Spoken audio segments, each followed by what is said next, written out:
Hello everyone, আজকে আমি দেখাবো কিভাবে নবান্ন স্কলারশিপ এর জন্য অফলাইনে আবেদন করতে হয়। তো প্রথমেই আমরা এই অ্যাপ্লিকেশনটি যে ফর্ম আছে সে ফর্মটি ডাউনলোড করে নিতে হবে নবান্ন স্কলারশিপের ওয়েবসাইট থেকে। তো এখানে দেখুন লেখা আছে অ্যাপ্লিকেশন ফর্ম ফর স্কলারশিপ। এখানে two honour chief minister government of West Bengal Nabanna. এখানে দেখুন যে অ্যাড্রেসটি আছে সেই অ্যাড্রেসে আপনার যে ডকুমেন্ট আছে, result, admit card, income certificate, এমএলএর কাছ থেকে যে সার্টিফিকেট, সেলফ সার্টিফিকেট সব অ্যাটাচ করে এখানে পিন আপ করে, এবং এখানে দেখুন ডান দিকে লেখা আছে পেস্ট ইওর ফটো। এখানে ফটো পেস্ট করতে হবে। এখানে পার্সোনাল ডিটেলস লেখা আছে। এখানে যে ফিল আপ করছে অর্থাৎ যে ক্যান্ডিডেট আছেন এখানে নাম লিখবেন। এখানে তারপরে নিচে দেখুন লেখা আছে 2 নম্বরে গার্জেন নেম। এখানে গার্জেন নেম লিখবেন এবং ডেট অফ বার্থ লেখা আছে, আপনার যা ডেট অফ বার্থ এখানে ডেট অফ বার্থ বসিয়ে দেবেন। এখানে দেখুন লেখা আছে রিলিজিয়ান, আপনার যা রিলিজিয়ান আপনি সেটা লিখে দেবেন ওখানে পাশে। জেন্ডার, আপনার যা জেন্ডার লিখে দেবেন। সাব কাস্ট এখানে লেখা আছে দেখুন 6 নম্বরে, সাব কাস্ট এখানে লিখে দেবেন। এসটি, এসসি, ওবিসি যা জেনারেল যা আছে আপনি লিখে দেবেন। এখানে দেখুন তারপর লেখা আছে কন্ট্যাক্ট ডিটেলস। এখানে পার্মানেন্ট অ্যাড্রেস আছে, অর্থাৎ আপনার আধার কার্ডে যে অ্যাড্রেস আছে পার্মানেন্ট সেই অ্যাড্রেস ওখানে লিখে দেবেন। ডিস্ট্রিক্ট, মোবাইল নাম্বার লিখে দেবেন, পিন নাম্বার লিখে দেবেন, ইমেল আইডি আছে ইমেল আইডি ওখানে লিখে দেবেন। তারপর দেখুন লেখা আছে একাডেমিক ডিটেলস। এখানে নেম অফ দ্য এক্সাম, আপনি কোন ক্লাস পাস করেছেন সেটা এখানে লিখে দেবেন। কোন বোর্ড থেকে পাস করেছেন সেটি লিখে দেবেন ওখানে। পাসিং ইয়ার লিখে দেবেন, গ্রেড কি গ্রেড এবং কত পার্সেন্ট মার্কস পেয়েছেন সেটাও লিখে দেবেন।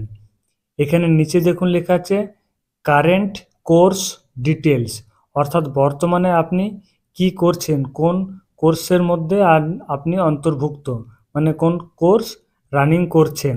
12 নম্বর কলমটি দেখুন ওখানে লিখে দেবেন। তারপরে কোর্স ডিউরেশন মানে কত দিনের কোর্স সেটা লিখে দেবেন, 13 নম্বরে আছে।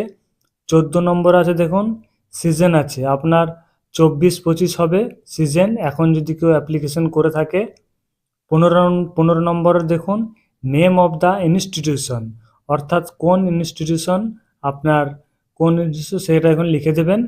তারপরে 16 নম্বর দেখুন লেখা আছে অ্যাড্রেস অফ দ্য ইনস্টিটিউশন, অর্থাৎ যেখানে পড়ছেন সেখানকার অ্যাড্রেস ওখানে দিয়ে দেবেন।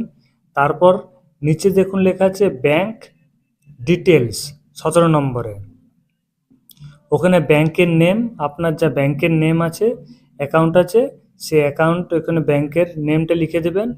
18 নম্বরে দেখুন লেখা আছে ব্রাঞ্চ নেম, ওখানে আপনার যে ব্যাংকের আইডি আছে সেখানকার ব্রাঞ্চ নেম যখন লিখে দেবেন।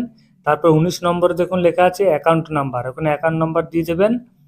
তারপরে 20 নম্বরে আইএফএসসি কোড, অর্থাৎ ব্যাংকের বইতে আছে আইএফএসসি কোড, ওটা ওখানে বসিয়ে দেবেন, ভালো করে বসিয়ে দেবেন, মিলিয়ে নেবেন একবার।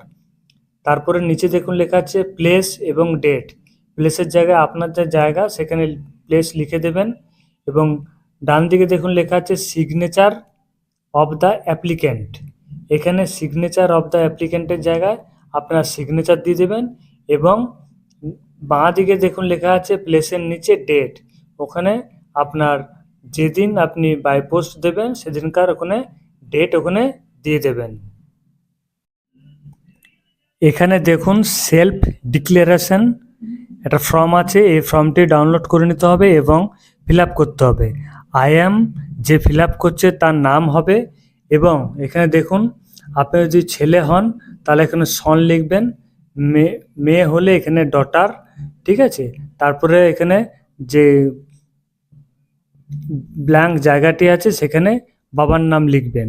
তারপরে এখানে দেখুন লেখা আছে রেসিডিং অ্যাট, অর্থাৎ আপনার যে লোকাল এলাকা সেই এলাকার নাম লিখবেন। এবং দেখুন লেখা আছে পিও, অর্থাৎ পোস্ট অফিস, এখানে পোস্ট অফিস আপনার যা পোস্ট অফিস সেটা দিয়ে দেবেন। ডিস্ট্রিক্ট নেম দিয়ে দেবেন, স্টেটের নেম দিয়ে দেবেন, পিনকোড নাম্বার দিয়ে দেবেন। এবং এখানে দেখুন লেখা আছে মাই কারেন্ট, এখানে সিজন লেখা আছে দেখুন এখানে 2024 এবং তার পাশে লেখা আছে দেখুন 20, তার পাশে লিখতে হবে 25, অর্থাৎ 24-25 সিজন। এখানে দেখুন লেখা আছে অ্যাট, এখানে আপনার স্কুলের নেম হবে বা কলেজের নেম, যদি কেউ করতে চান কলেজের বা ইউনিভার্সিটি নেম। এখানে টিক চিহ্ন দেবেন, ফাঁকা জায়গাতে লিখে দেবেন। তারপরে এখানে দেখুন লেখা আছে নিচে সিগনেচার অফ অ্যাপ্লিক্যান্ট, এখানে সিগনেচার করে দেবেন। এবং বাঁ দিকে দেখুন লেখা আছে এখানে head of the institute with seal, অর্থাৎ স্কুলের গিয়ে এখানে হেড স্কুলের এখানে সিগনেচার করতে হবে এবং এখানে সিল দিয়ে দেবেন স্কুল থেকেই, তাহলে এটা কমপ্লিট হয়ে যাবে এই ফর্ম ফিল আপটি। আরেকটি ফর্ম আছে, এটা হচ্ছে খুবই ইম্পর্টেন্ট। এখানে দেখুন লেখা আছে রিকমেন্ডেশন ফ্রম এমএলএ, অর্থাৎ এমএলএ সাহেব যিনি আছেন সেখান থেকে সিগনেচার উইথ সিগনেচার সিল দিয়ে নিয়ে আসতে হবে। অর্থাৎ এখানে আবার দেখুন ফর্মটি ফিল আপ করতে হবে। আই অ্যাম, আপনার নাম লিখবেন, এখানে ডটার সন যার যেটা সেটা এখানে লিখে দেবেন এবং টিক চিহ্ন দেবেন এবং পাশে এখানে বাবার নাম ফাদার্স নেম দেবেন। তারপর দেখুন লেখা আছে এখানে রেসিডিং, এখানে আপনার যে লোকাল এলাকা সেটার নাম লিখবেন, পোস্ট অফিস লিখে দেবেন, ডিস্ট্রিক্ট লিখে দেবেন, স্টেট লিখে দেবেন, পিন নাম্বার দিয়ে দেবেন। তারপরে এখানে দেখুন লেখা আছে মান্থলি বা ইয়ারলি ইনকাম, ফ্যামিলি ইনকাম, এখানে আপনি ইয়ারলিও দিতে পারেন বা মান্থলিও দিতে পারেন। এখানে ফাঁকা যে ব্ল্যাঙ্কটি জায়গা আছে সেখানে আপনি বসিয়ে দেবেন এবং ইনকাম সার্টিফিকেট কিন্তু নিয়ে আসতে হবে।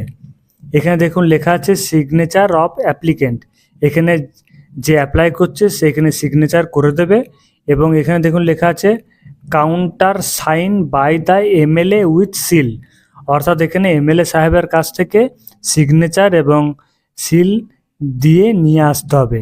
এর পরবর্তীকালে কি হবে, এই তিনটি পেপারস একসাথে পিন আপ করে এবং তার সাথে আধার কার্ড, আপনার অ্যাডমিট কার্ড, তার সাথে রেজাল্ট, পাসবুকের জেরক্স এবং তার সাথে এখানে income certificate, all total xerox করে এর সাথে পিন আপ করে যে প্রথমে যে বললাম যে অ্যাড্রেস আছে সেই অ্যাড্রেসে বাই পোস্টে রেজিস্ট্রি, অর্থাৎ আবার স্পিড পোস্টও পাঠাতে পারেন, যে কোনো পোস্টে পাঠিয়ে দেবেন। বাই পোস্টে পোস্ট হয়ে গেলেই আপনার কাজ সাকসেসফুল হবে। তো আমার এই ছোট্ট টিপস যদি আপনাদের ভালো লেগে থাকে তাহলে অতি অবশ্যই লাইক এবং শেয়ার করবেন যাতে অন্য কারো সুবিধা হয়। থ্যাংক ইউ, ভালো থাকবেন, জয় হিন্দ।